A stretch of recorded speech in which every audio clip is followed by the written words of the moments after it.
10 exercise 12.3 question number 1 है कि आकृति 12.19 में छायांकित भाग का क्षेत्रफल ज्ञात कीजिए यदि PQ का वैल्यू दिया हुआ है 24 सेंटीमीटर, PR का वैल्यू दिया है 7 सेंटीमीटर तथा O है वृत्त का केंद्र। O जो है वह वृत्त का क्या है, केंद्र है। और हमको एरिया निकालना है इस छायांकित भाग का, जो पेंट हुआ है उसका हमको क्या करना है, क्षेत्रफल निकालना है। सबसे पहले ध्यान देंगे कि पूरे वृत्त में ये एरिया जो है वो अर्धवृत्त का एरिया है। ये एरिया जो है सो अर्धवृत्त का है। तो इसमें हम क्या करेंगे कि अगर अर्धवृत्त के क्षेत्रफल से अगर हम इस त्रिभुज के क्षेत्रफल को माइनस कर देंगे तो जो भी बचेगा वो किसका हो जाएगा, छायांकित भाग का क्षेत्रफल। तो इसके लिए सबसे पहले ध्यान क्या देना है कि इस त्रिभुज में जो ये अर्धवृत्त का ये टोटल वैल्यू हो जाएगा इसका व्यास। अर्धवृत्त में ये टोटल वैल्यू हो जाएगा इसका व्यास। तो सबसे पहले हमको क्या करना है कि PQ मालूम है और QR हमको मालूम है। तो अगर हम PR मालूम है तो QR अगर हम निकाल लेते हैं तो QR का जो भी वैल्यू होगा वो इसका व्यास निकल जाएगा, और व्यास का अगर हम आधा कर देंगे तो क्या निकल जाएगा, इसका त्रिज्या। तो सबसे पहले हम क्या करेंगे यहाँ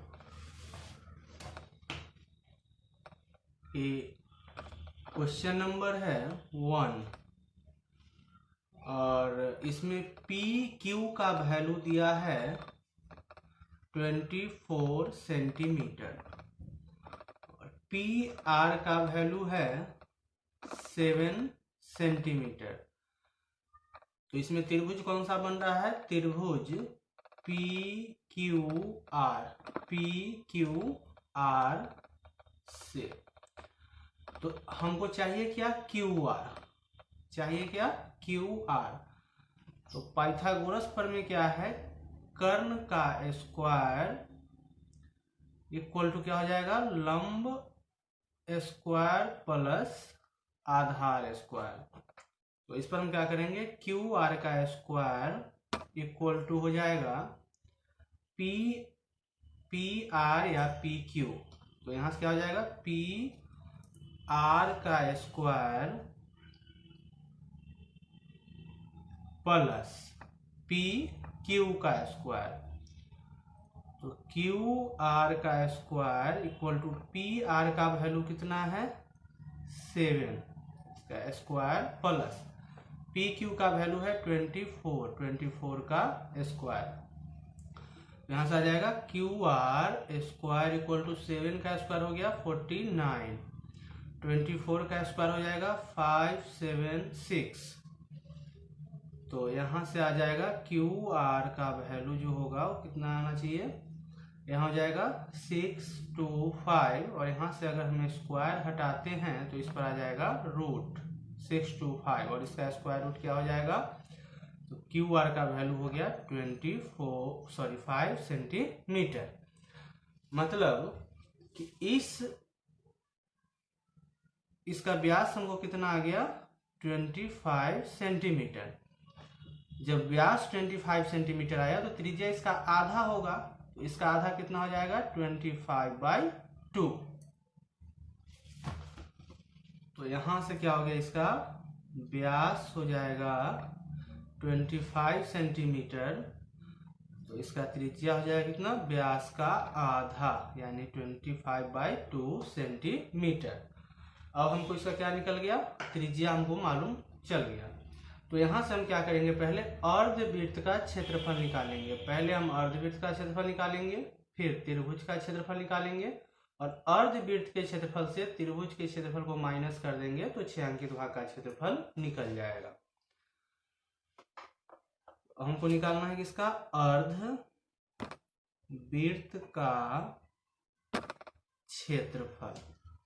तो अर्धवृत्त का क्षेत्रफल क्या होगा, वृत्त का क्षेत्रफल लिखेंगे और इसका करेंगे आधा, तो ये हो गया अर्धवृत्त का क्षेत्रफल। यहाँ से क्या हो गया 1/2, पाई का वैल्यू हो जाएगा 22/7 और आर यानी त्रिज्या कितना आया है 25/2 स्क्वायर है, तो इसको लिखेंगे 2 बार। यहाँ 2 से 21 कैंसिल होगा 11 और यहाँ हो गया 11 इंटू 25 का मल्टीप्लाई 25 से हो गया 625 और यहाँ हो गया 4 और 7 से मल्टीप्लाई हो गया तो 28 और इसका जब मल्टीप्लाई करेंगे तो कैसे करेंगे, यहाँ आएगा 5 और 2 हो गया 7, 2 और 6 हो गया 8 और यहाँ 6 का 6 होगा, यानी कि 6 to 5 का मल्टीप्लाई 11 से करने पर कितना आएगा 6875 और इसको डिवाइड करना है 28 से, ये हो गया इसका सेंटीमीटर का स्क्वायर। ये निकल गया अर्धवृत्त का क्षेत्रफल। अब हमको निकालना है त्रिभुज का क्षेत्रफल। अब हमको चाहिए क्या, त्रिभुज पी क्यू आर का क्षेत्रफल। इसका होता है 1/2 और आधार गुना ऊंचाई, 1/2 हो गया और इसका आधार कितना है 7 और इसका हाइट कितना हो जाएगा 24, हो गया 7 24 डिवाइड होगा 2 से 12 और 12 में 7 से मल्टीप्लाई होगा तो आ जाएगा 84 सेंटीमीटर का स्क्वायर। अब हमको निकालना है छायांकित भाग का क्षेत्रफल, तो अर्धवृत्त के क्षेत्रफल से माइनस कर देंगे त्रिभुज का क्षेत्रफल। चाहिए हमको छायांकित भाग का क्षेत्रफल, ये हो जाएगा अर्धवृत्त का क्षेत्रफल और माइनस त्रिभुज पी क्यू आर का क्षेत्रफल। तो अर्धवृत्त का क्षेत्रफल आया है 6875/28 और त्रिभुज पी क्यू आर का क्षेत्रफल आया है 84। तो यहाँ से एलसीएम आएगा 28 और यहाँ हो गया 6875 माइनस इसका मल्टीप्लाई होगा 28 का 84 से हो जाएगा 2352 और इसको माइनस करेंगे तो आ जाएगा 4523/28 सेंटीमीटर का स्क्वायर। यही होगा इसका आंसर। नंबर 2, आकृति दिया हुआ है, छायांकित भाग का क्षेत्रफल ज्ञात कीजिए यदि केंद्र O वाले दो सकेंद्रीय वृत्तों की त्रिज्या क्रमशः 7 सेंटीमीटर और 14 सेंटीमीटर है। यानी कि जो बड़ा वृत्त है इसका त्रिज्या हो जाएगा 14 सेंटीमीटर और छोटा वाला का हो जाएगा 7 सेंटीमीटर। ये इसका क्या हो जाएगा त्रिज्या। और कह रहा है कि कोण AOC 40 डिग्री का है। तो इसमें क्या हुआ है त्रिज्यखंड हुआ। तो सबसे पहले हम क्या करेंगे कि इस बड़े वृत्त का त्रिज्यखंड निकालेंगे और उसमें से अगर छोटे वृत्त के त्रिज्यखंड को माइनस कर देते हैं, ध्यान रखना है सबसे पहले हमको बड़े वृत्त का त्रिज्यखंड निकालना है, फिर छोटे वृत्त का त्रिज्यखंड निकालना है और बड़े वृत्त में से छोटे वृत्त के त्रिज्यखंड को अगर माइनस कर देंगे तो जो भी हमारा वैल्यू आएगा वो किसका आएगा, छायांकित भाग का वैल्यू होगा। सबसे पहले इसमें हमको क्या करना है कि वृत्त का क्वेश्चन नंबर है 2, कह रहा है वृत्त की त्रिज्याएं, वृत्त की त्रिज्याएं कितना दिया हुआ है 7 सेंटीमीटर और 14 सेंटीमीटर। तो ये है बड़े वृत्त का और ये हो जाएगा छोटे वृत्त का। अब इसमें हमको क्या करना है कि हम त्रिज्यखंड यहाँ पर कोई पॉइंट मान लेते हैं इसको सेंटर, तो इसको दे देते हैं E और इसके सेंटर को मान लेंगे F। तो पहला त्रिज्यखंड क्या हो जाएगा OAECO।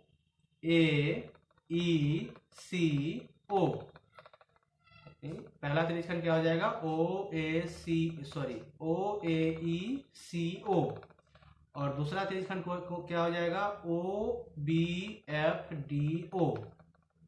अगर हम ओ ए ई सी ओ के क्षेत्रफल से क्या करेंगे, इसका O B F D O minus कर देंगे तो हमारा वैल्यू आ जाएगा छायांकित भाग का क्षेत्रफल। तो सबसे पहले क्या हो जाएगा, त्रिज्यखंड ओ ए ई सी ओ का क्षेत्रफल। तो त्रिज्यखंड का क्षेत्रफल होता है थीटा बटे 360 गुना पाई आर स्क्वायर, और थीटा का वैल्यू कितना है, 40 डिग्री। थीटा का वैल्यू है 40 डिग्री। यहाँ हो गया 40 बटे 360, पाई का वैल्यू पाई ही रखेंगे, और आर कितना दिया हुआ है, इसका बड़ा वृत्त का है तो ये हो जाएगा 14 सेंट, यानी कि स्क्वायर है तो इसको लिखेंगे 2 बार। यहाँ से कटेगा तो आएगा 9, 14 यानी कि 14 का गुना 14 से करेंगे तो आ जाएगा 196 पाई बाई 9 सेंटीमीटर का स्क्वायर। अब निकालेंगे त्रिज्यखंड O B F D O. अब निकालना है त्रिज्यखंड O B F D O का क्षेत्रफल हो जाएगा थीटा बटे 360 गुना पाई आर स्क्वायर। थीटा का वैल्यू है 40, 360 पाई, और त्रिज्या हो जाएगा कितना, 7। स्क्वायर है तो 2 बार लिखेंगे, यहाँ आएगा 9, और 7 का गुना 7 से हो गया 49, यहाँ हो गया 49 पाई बटे हो जाएगा 9। अब हमको निकालना है छायांकित भाग का क्षेत्रफल। तो इस बड़े त्रिज्यखंड में से क्या करेंगे, छोटे त्रिज्यखंड को माइनस कर देंगे। छायांकित भाग का क्षेत्रफल तो हो जाएगा कितना, त्रिज्यखंड ओ ए ई सी ओ का क्षेत्रफल, और माइनस त्रिज्यखंड O B F D O का क्षेत्रफल। इसका वैल्यू है 196 pi by 9 minus 49 pi by 9। LCM लेंगे तो आएगा 9, और यहाँ से आ जाएगा 196 है, हो जाएगा 9, और 196 माइनस 49 हो जाएगा 147 पाई। अब यहाँ से हम करेंगे कि 147 बाई 9, और पाई का वैल्यू है 22/7। अब इसको क्या करेंगे हम, अगर 7 से इसको डिवाइड करेंगे तो आ जाएगा 21, और यहाँ 3 से डिवाइड करेंगे 7, यहाँ हो जाएगा 3। अब इसका मल्टीप्लाई करेंगे तो आ जाएगा 154/3 सेंटीमीटर का स्क्वायर। नंबर 3, कराए आकृति छायांकित भाग का क्षेत्रफल ज्ञात कीजिए। हमको इस भाग का क्षेत्रफल निकालना है। यदि ए बी सी डी भुजा 14 सेंटीमीटर का एक वर्ग है, यानी क्या करना है, इसका प्रत्येक भुजा जो है वो है 14 सेंटीमीटर का, प्रत्येक भुजा इसका 14 सेंटीमीटर का। तथा ए पी डी ये क्या है, अर्धवृत्त है, और बी पी सी ये भी क्या है, एक अर्धवृत्त है। तो इसमें सबसे पहले हमको क्या करना है कि इस वर्ग का क्षेत्रफल, पहले हमको क्या निकालना है, वर्ग का क्षेत्रफल। उसके बाद दोनों अर्धवृत्त का क्षेत्रफल निकालेंगे।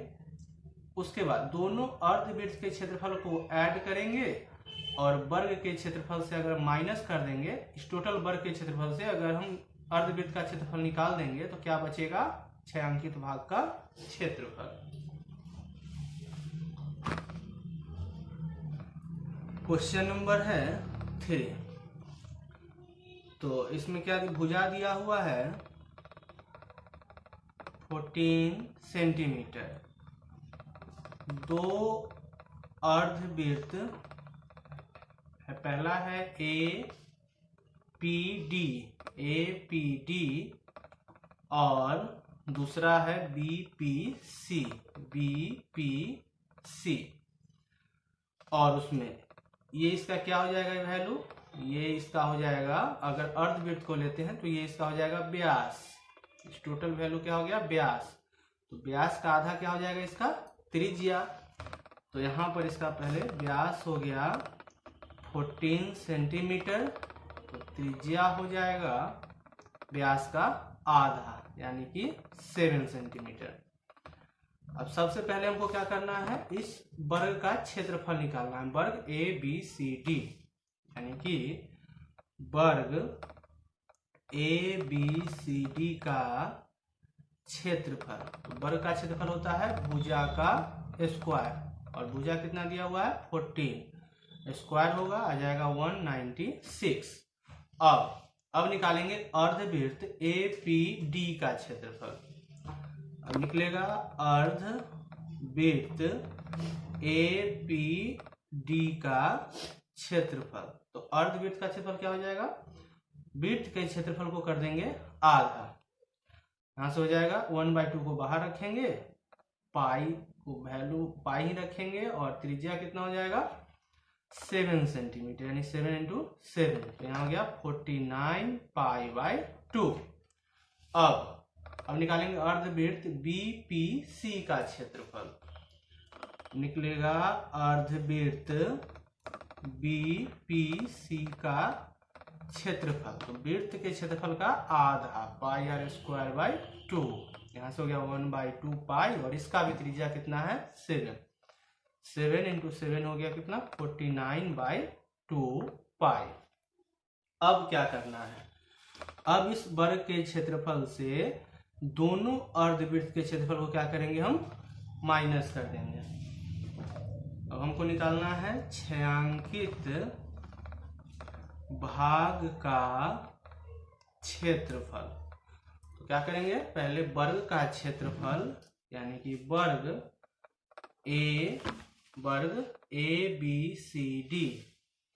ABCD का क्षेत्रफल, और उसमें माइनस कर देंगे दोनों अर्धवृत्त का क्षेत्रफल। तो पहला क्या है APD माइनस क्या हो जाएगा अर्धवृत्त APD का क्षेत्रफल, और प्लस BPC का क्षेत्रफल। अर्धवृत्त BPC का क्षेत्रफल। तो वर्ग का क्षेत्रफल आया है 196 माइनस अर्धवृत्त APD का है 49 π/2, और अर्धवृत्त BPC का भी है 49/2 पाई। तो यहाँ से आ गया 196, और यहाँ जाएगा 98 π/2। तो 196 माइनस 98/2, और पाई का वैल्यू हो गया 22/7। इससे माइनस होगा तो आ जाएगा 14, यहाँ आएगा 11, यहाँ आ गया 196 माइनस 154, माइनस करेंगे तो आएगा 42 सेंटीमीटर का स्क्वायर। नंबर 4 कथा आकृति 12.22। छायांकित भाग का क्षेत्रफल ज्ञात कीजिए जहां भुजा 12 सेंटीमीटर वाले एक समबाहु त्रिभुज, ये त्रिभुज क्या है समबाहु है, के शीर्ष O को केंद्र मानकर 6 सेंटीमीटर त्रिज्या वाला एक वृत्तीय चाप खींचा गया है। तो इसमें हमको क्या करना है, सबसे पहले ये क्या है, इसको अगर हम पूरा करते हैं तो ये इसका क्या हो जाएगा त्रिज्यखंड। इस वैल्यू को पूरा करते हैं, ये हो जाएगा इसका त्रिज्यखंड। सेंटर को माना है A और B हो गया, इसको हम मान लेंगे C, इसको मानेंगे D, और इस सेंटर को कोई वैल्यू दे देते हैं E।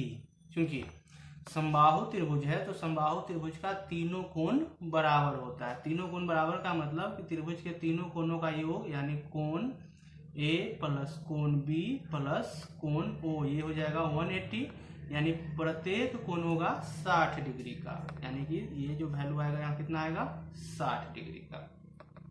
अब तो सबसे पहले हम क्या करेंगे, यहाँ से समबाहु त्रिभुज का क्षेत्रफल निकालेंगे, फिर त्रिज्यखंड OCEDO, त्रिज्यखंड क्या हो जाएगा OCEDO का क्षेत्रफल निकालेंगे और फिर उसको क्या करेंगे, इसमें से माइनस कर देंगे। सबसे पहले हमको क्या निकालना है, समबाहु त्रिभुज का क्षेत्रफल। क्या हो जाएगा यहाँ, क्वेश्चन नंबर हो गया 4, समबाहु त्रिभुज क्या हो जाएगा OAB का क्षेत्रफल, ऐसे लिखेंगे AOB का क्षेत्रफल। इसका होता है √3/4 इंटू भुजा का स्क्वायर, क्या हो जाएगा √3/4 और भुजा इसका कितना है 12 सेंटीमीटर, तो 12 का स्क्वायर। यहाँ से हो गया √3/4 और यहाँ हो गया 144, ये कटेगा आएगा 36, तो बच गया 36√3। ये निकल गया समबाहु त्रिभुज AOB का क्षेत्रफल।